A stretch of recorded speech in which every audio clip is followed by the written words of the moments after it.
Hello everyone, welcome back to my channel.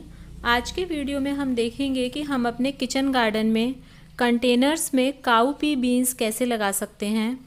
Cow P beans या जिसे long beans भी कहा जाता है और हमारे साइड इसे बरबट्टी भी कहा जाता है। इसे कंटेनर्स में लगाना बहुत आसान है और इसे आप गर्मियों की शुरुआत से लेकर के मार्च अप्रैल से लेकर के जून जुलाई तक आराम से लगा सकते हैं।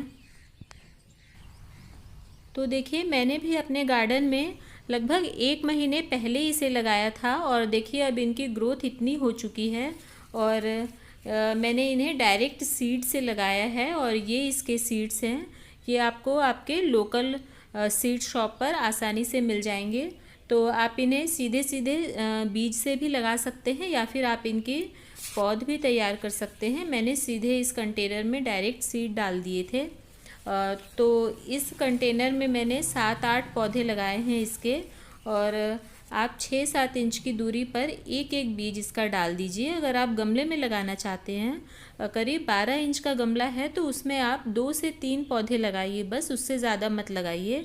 और इस तरह से चौड़े कंटेनर हैं अगर आपके, तो आप 6-7 इंच की दूरी पर एक एक बीज लगा दीजिए। और देखिए 1 महीने बाद से ये जो इसका टॉप वाला पोर्शन है, यहाँ से ऐसे बेल जो चढ़ती हैं तार जैसे निकलने लगेंगे और उसके बाद आप इन्हें ऊपर किसी चीज़ पर चढ़ा दीजिए। तो मैंने जैसे यहाँ पर चढ़ाने के लिए क्रीपर नेट लगाया हुआ है और जब इसकी बेलों जैसी निकलने लगेंगी तो उन्हें मैं उसमें चढ़ा दूँगी। और अभी इन्हें लगाए 1 महीना हुआ है और अब इसमें फ्लावरिंग शुरू हो जाएगी। 1-1.25 महीने में इसमें फ्लावर्स आना शुरू हो जाते हैं। और ये देखिए, ये 8 दिन बाद की अपडेट है और ये देखिए सारे पौधे पर अब ये बेलों जैसा स्ट्रक्चर निकलने लगा है। और इन्हें मैंने इस क्रीपर नेट पर ऐसे उलझा दिया है जिससे कि ये नीचे की तरफ नहीं गिरेंगी। और इसमें अब फ्लावर्स आने भी शुरू हो गए हैं। और ये देखिए वाइट कलर के इसके फ्लावर्स होते हैं, जैसे सेम के फ्लावर होते हैं ठीक वैसे ही होते हैं इसके, बस हल्का सा इसमें बीच में थोड़ा पर्पलिश सा कलर होता है और बाकी सारा वाइट होता है। अभी इसमें फ्लावर आने सिर्फ शुरू हुए हैं, 3-4 फ्लावर से मुझे नज़र आ रहे हैं, लेकिन 4-5 दिनों में ही ये सारा भर जाएगा पूरा फ्लावर से, क्योंकि बर्ड्स बहुत सारी आई हुई हैं, बहुत गुच्छों में ये लगती हैं। जब एक बार लगना शुरू हो जाती हैं तो पूरा पौधा इससे बिल्कुल भर जाता है और बहुत तेज़ी से ग्रोथ होती है इसकी। अगर आपने अभी तक ये बरबट्टी अपने गार्डन में नहीं लगाई है तो आप इसे ज़रूर ट्राई कीजिए। और बहुत ज़्यादा केयर की ज़रूरत नहीं होती है। मैंने जब से इन्हें लगाया है सिर्फ एक बार मैंने इनमें लिक्विड फर्टिलाइज़र डाला था और उसके बाद मैंने इसमें कुछ भी नहीं डाला है। और अब देखिए अगले दिन देखिए आप, मैंने जो वाइट कलर का फ्लावर आपको दिखाया था, अब ये देखिए येलो कलर का हो गया है।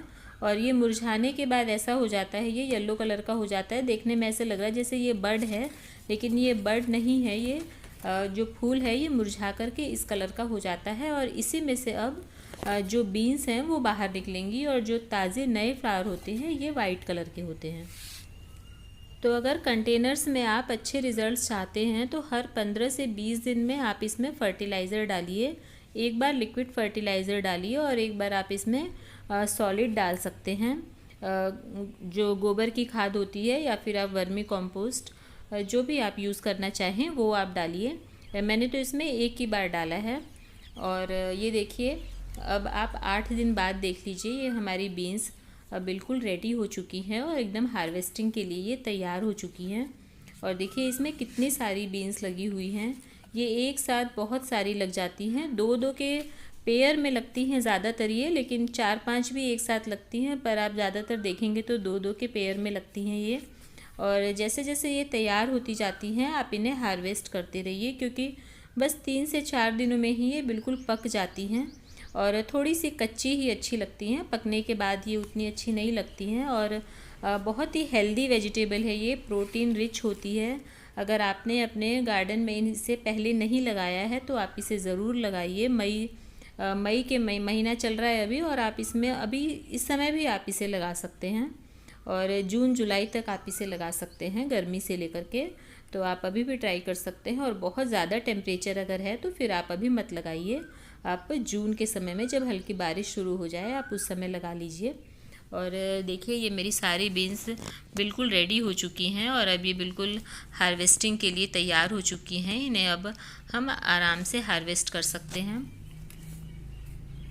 आप इन्हें नेट पर ज़रूर चढ़ाइए। अगर ये नेट पर अच्छी तरह से किसी सहारा लेकर अगर आप इसे नहीं चढ़ा पाते तो ये फिर बिल्कुल नीचे नीचे ये झूलने लगती हैं और बहुत ज़्यादा टेम्परेचर होने की वजह से ज़मीन से अगर टच होती हैं तो भी इनके ख़राब होने का डर होता है और फिर चूहे और गिलहरी भी इन्हें ख़राब कर देती हैं अगर ये नीचे की तरफ होती हैं तो जितना हो सके आप इसे ऊपर की तरफ चढ़ाइए, क्योंकि ऊपर की तरफ रहने से फिर इसके जो ये बीन्स होती हैं ये सेफ़ रहती हैं, ये ख़राब नहीं हो पाती। तो इस तरह से आप किसी भी नेट लगा दीजिए। नेट अगर आप नहीं लगा सकते तो आप वैसे भी जैसे जो झाड़ियाँ होती हैं, झाड़ियों के टुकड़े होते हैं, आप उन्हें भी लगा करके इन्हें चढ़ाने का इंतज़ाम कर सकते हैं। और जैसे ही आपकी वेजिटेबल तैयार हो जाती है, कोई भी वेजिटेबल हो, तैयार होने के बाद आप उसे पौधे पर मत रहने दीजिए, आप उसे टाइम टू टाइम हार्वेस्ट करते रहिए। और एक साथ बहुत सारी निकलती हैं, ये बिल्कुल गुच्छों में लगती हैं। ये अगर एक बार आप हार्वेस्ट करते हैं तो एक बार में ही आपकी सब्ज़ी बन जाती है, इतनी हो जाती हैं ये। इस कंटेनर में मेरे बस 7-8 पौधे ही हैं और छोटी फैमिली के लिए 7-8-9 पौधे बहुत होते हैं, क्योंकि बहुत ज़्यादा लगती हैं ये। और जैसे जैसे ये तैयार होती जाती हैं आप बस इसे हार्वेस्ट करते जाइए। और एक बार जब हैवी फ्रूटिंग होती है, वो किसी भी वेजिटेबल में हो, जब एक बार बहुत सारी सब्जियां एक साथ लग जाती हैं तो पौधा एक बार खाली हो जाता है और फिर ऐसा लगता है कि जैसे इसमें फ्लावरिंग नहीं हो रही बिल्कुल भी, लेकिन वो थोड़ा सा पौधा ब्रेक लेता है और उसके बाद फिर से उसमें सब्जियां लगती हैं। देखिए ये 3-4 दिन के बाद दोबारा से एक बार जो मैंने जो तोड़ ली थी उस समय, और उसके बाद ये 4 दिन बाद देख लीजिए ये जो पहले की बची हुई थी ये सारी अब बिल्कुल एकदम से ये मैच्योर हो चुकी हैं, तोड़ने लायक हो चुकी हैं।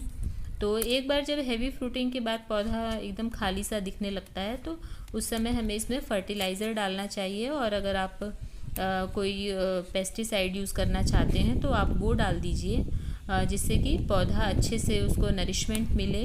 और उसके बाद दोबारा से 10-12 दिन के गैप के बाद उसमें फिर से फ्लावरिंग होती है और फिर से उसमें आपको ढेर सारी सब्जियां मिलेंगी। तो ये ज़्यादातर सभी जो वेजिटेबल प्लांट्स हैं सबके साथ ऐसा होता है। एक बार हैवी फ्रूटिंग के बाद पौधा थोड़ा सा ब्रेक लेता है तो वो नेचुरल है। और देखिए मैंने तो इसमें कोई भी पेस्टिसाइड अभी यूज़ नहीं किया है, क्योंकि मुझे तो इतनी ज़रूरत नहीं लग रही है। पौधा बिल्कुल क्लीन लग रहा है और बहुत ज़्यादा पेस्टिसाइड का बेमतलब यूज़ नहीं करना चाहिए, क्योंकि बहुत ज़्यादा यूज़ करोगे तो फिर उसका असर भी धीरे धीरे कम होने लगता है।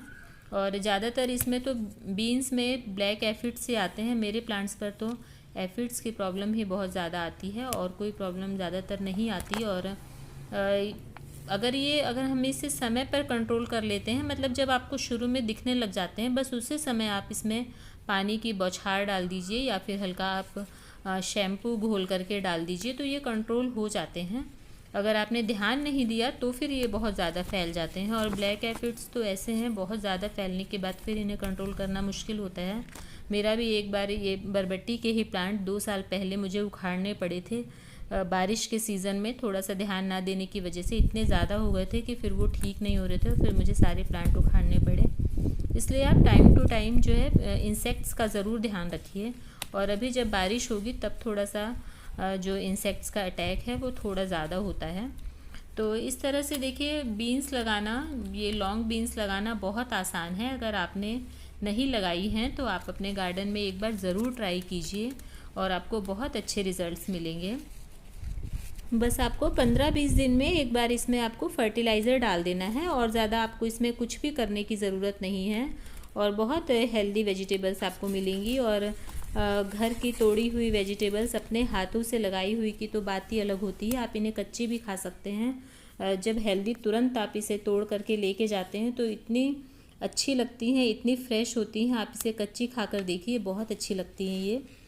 तो मैं उम्मीद करती हूँ आपको वीडियो पसंद आई होगी। और अगर पसंद आती है और अगर आपको हेल्पफुल लगती है तो आप मेरे चैनल को सब्सक्राइब कीजिए, लाइक कीजिए। Thank you.